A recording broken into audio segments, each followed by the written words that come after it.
कई पेशेंट्स के मन में ये डाउट रहता है कि ये डिप्रेशन तो ज़िंदगी भर मैं डिप्रेशन से बाहर आ ही नहीं पाऊँगा। तो ऐसा नहीं है। फ्रेंड्स देखिए डिप्रेशन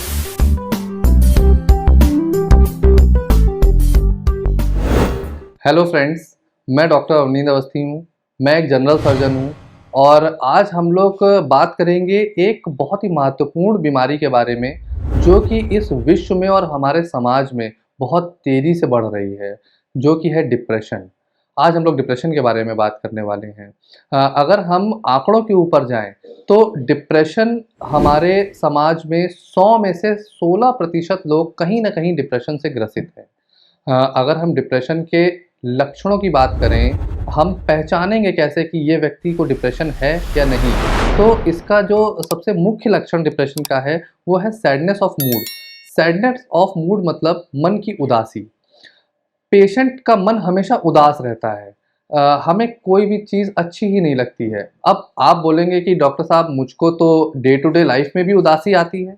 और मेरा तो अगर कोई भी मिसहैपनिंग होती है तो मेरा मन उदास होता है। लेकिन यहाँ पे फ़र्क है। डिप्रेशन की उदासी और नॉर्मल उदासी में एक बहुत बड़ा फ़र्क है कि डिप्रेशन की उदासी पर्सिस्टेंट रहती है, कांस्टेंट रहती है। मन हमेशा ही उदास रहता है। अगर हमारी लाइफ़ में कुछ अच्छा भी हो रहा है, अगर हमसे कोई कुछ अच्छा बोल भी रहा है, तो भी हमको वो ख़राब लगता है। हमारा मन उदास ही बना रहता है, इर्रिस्पेक्टिव ऑफ कुछ भी अच्छा होने के। तो ये एक बहुत ही इम्पोर्टेंट लक्षण है। अगर हम दूसरे लक्षण की बात करें तो है चिड़चिड़ापन। पेशेंट जो डिप्रेशन के पेशेंट होते हैं वो हमेशा एक चिड़चिड़ेपन में रहते हैं। उनका मूड हमेशा ही चिड़चिड़ापन खराब रहता है। कोई भी तेज़ साउंड बज रही है, वॉल्यूम तेज़ है कहीं की, कहीं म्यूज़िक बज रहा है तेज़, उनको हमेशा चिड़चिड़ापन होता है। कोई ऊँची आवाज़ में बात कर रहा है तो उनको अच्छा नहीं लगता है। तो ये एक बहुत ही मुख्य लक्षण है डिप्रेशन का। अगर हम आगे बात करें तो लॉस ऑफ इंटरेस्ट मतलब किसी भी चीज़ में मन ना लगना। अगर हम कोई ऑफ़िस का काम कर रहे हैं, अगर हम कोई स्कूल का काम कर रहे हैं, कोई अपना वर्क कर रहे हैं, तो हमारा उसमें बिल्कुल भी मन नहीं लग रहा है। हमारा फ़ोकस कहीं और है, हम कुछ और ही सोच रहे हैं और हमको किसी भी चीज़ में अच्छा ही नहीं लग रहा है। तो ये भी एक लक्षण है डिप्रेशन का। अगर हम आगे बात करें तो नेगेटिव थॉट्स आना। नेगेटिव थॉट प्रोसेस एक बहुत ही पिक्यूलियर लक्षण है जो कि डिप्रेशन में आता है कि पेशेंट हमेशा नेगेटिव सोचता है, कुछ गलत ही सोचता है। उदाहरण अगर हम लेते हैं इसका, तो अगर जैसे कि मैंने बताया कि अगर हम ऑफ़िस में हैं, हमारे बॉस ने हमको डाँटा या किसी भी चीज़ पे कुछ बोला, तो हमको हमेशा आम व्यक्ति जो होगा वो उस बात को सुनेगा, एक कान से सुनेगा, उसको निकाल देगा और वो अपना आगे वर्क को कैरी फॉरवर्ड करेगा। लेकिन जो डिप्रेशन का पेशेंट होगा, उसको वो उस नेगेटिव थॉट की सीरीज़ में बंधता चला जाता है। जैसे कि मैं तो बिल्कुल बेकार हूँ, मेरे मुझसे तो कुछ नहीं होगा, कहीं मेरी नौकरी ना चली जाए, कहीं इसके आगे कुछ और गलत ना हो जाए। तो ये जो नेगेटिव थॉट्स का प्रोसेस है, ये इससे वो व्यक्ति बाहर निकल ही नहीं पाता है और वो डिप्रेशन में और आगे चलता चला जाता है।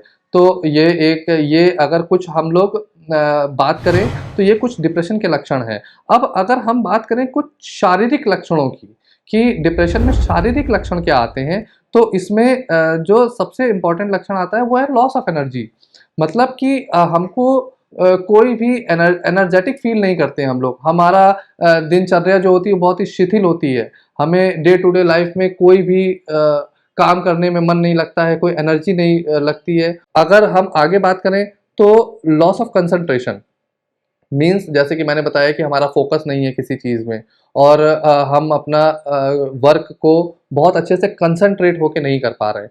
तो लॉस ऑफ कंसंट्रेशन या फोकस भी एक लक्षण है इसमें। और लॉस ऑफ एपेटाइट कई पेशेंट में देखा गया है कि पेशेंट की एपेटाइट मतलब उसका जो खाने का डोज़ है वो कम हो जाती है। मोस्टली पेशेंट में डिप्रेशन के पेशेंट्स में लॉस ऑफ एपेटाइट होता है, लेकिन कई पेशेंट्स में देखा गया है कि इसका उल्टा भी होता है। मतलब पेशेंट को भूख ज़्यादा भी लगने लगती है, ऐसा भी देखा गया है। तो अगर हम आगे बात करें जो बहुत ही मुख्य लक्षण आता है डिप्रेशन में वो आता है इनसोम्निया मतलब नींद का ना आना। अब नींद का जो पैटर्न अगर हम देखें तो वो बहुत इम्पोर्टेंट पैटर्न है कि पेशेंट कई-कई पेशेंट को तो नींद आती ही नहीं है, लेकिन कई पेशेंट ऐसे होते हैं जिनको डिप्रेशन में अर्ली मॉर्निंग नींद खुल जाती है। मतलब अगर उदाहरण के रूप में आप 11 या 12 बजे तक सोते हैं, तो आपको अर्ली मॉर्निंग 3-4 बजे आपकी नींद टूट जाती है और वो फिर उसके बाद नींद आती ही नहीं है आपको। या फिर अगर हम देखें तो आपको टूटी-टूटी नींद आती है। तो ये एक बहुत ही इम्पोर्टेंट लक्षण आता है जो कि डिप्रेशन में आता है। अब अगर हम नेगेटिव थॉट्स को और आगे देखें, तो एक सुसाइडल थॉट, नेगेटिव थॉट जब बहुत आगे बढ़ने लगते हैं तो सुसाइडल थॉट में वो कन्वर्ट होने लगते हैं कि पेशेंट अगर आपसे कभी भी ज़िक्र करता है कि मेरे मन में तो ऐसा आ रहा है कि मैं अपनी ज़िंदगी को ख़त्म कर दूँ, मैं सुसाइड कर लूँ, या अगर वो इस लेवल तक कि आपसे एक बार भी बात कर रहा है, तो इसको बिल्कुल भी इग्नोर ना करें।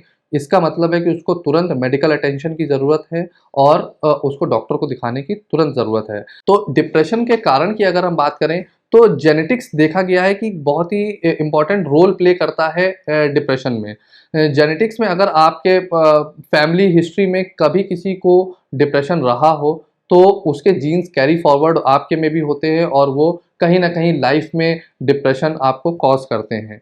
अगर हम दूसरा बहुत इम्पॉर्टेंट देखें इसका कारण, तो मिसहैपनिंग लाइफ में आपके कहीं भी हुई हो। अगर किसी भी लाइफ की स्टेज में आपके कोई भी मिसहैपनिंग या फिर किसी की डेथ, नियर एंड डियर की डेथ हो गई हो, या फिर आपका जो काम है उस काम में आपको लगातार नुकसान होता जा रहा है ना? सिचुएशंस आपके फेवर में नहीं है कहीं न कहीं, तो ये पाइल अप होते कहीं न कहीं आपको डिप्रेशन में ले आएँगी।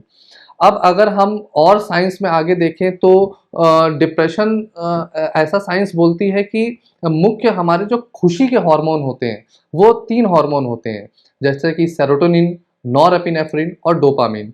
इनकी इन न्यूरोकेमिकल्स की कमी की वजह से हमारे दिमाग में, इनकी कमी की वजह से ये डिप्रेशन होता है।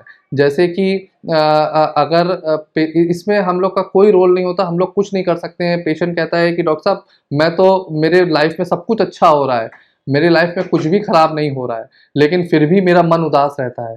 तो अगर हम इसको देखें, तो इसमें कहीं न कहीं रोल आता है इन न्यूरोकेमिकल्स का, जो कि दिमाग में, हमारे मस्तिष्क में कम होने लगते हैं, इनका सिक्रीशन कम होने लगता है और ये डिप्रेशन को, दुःख को, डिप्रेशन को बढ़ाते हुए चलते हैं। तो ये कुछ मुख्य कारण हैं जिनकी वजह से डिप्रेशन होता है, डिप्रेशन देखा गया है।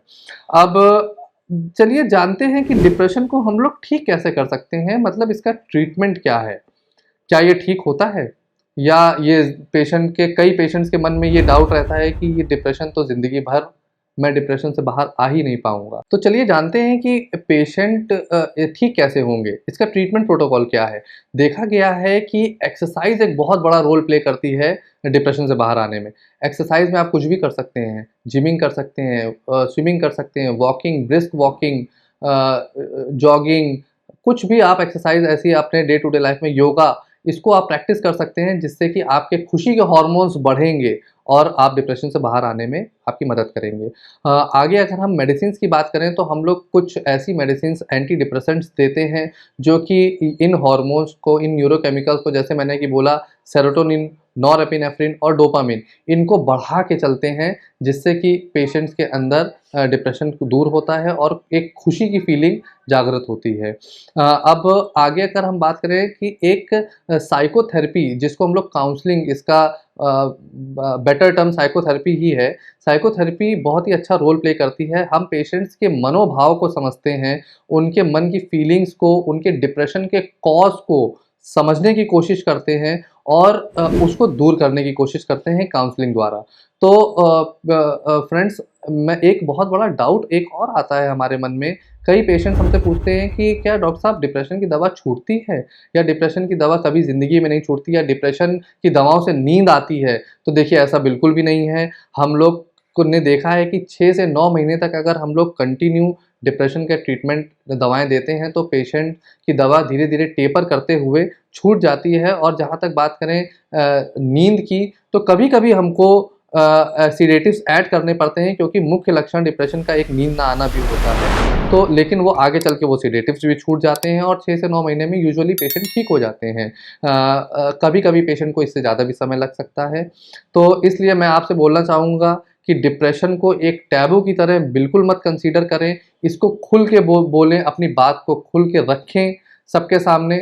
और अगर आपको लगता है कि आपको एक मेडिकल अटेंशन की ज़रूरत है, तो ज़रूर एक डॉक्टर से मिल के इसको दूर करने की कोशिश करें। धन्यवाद।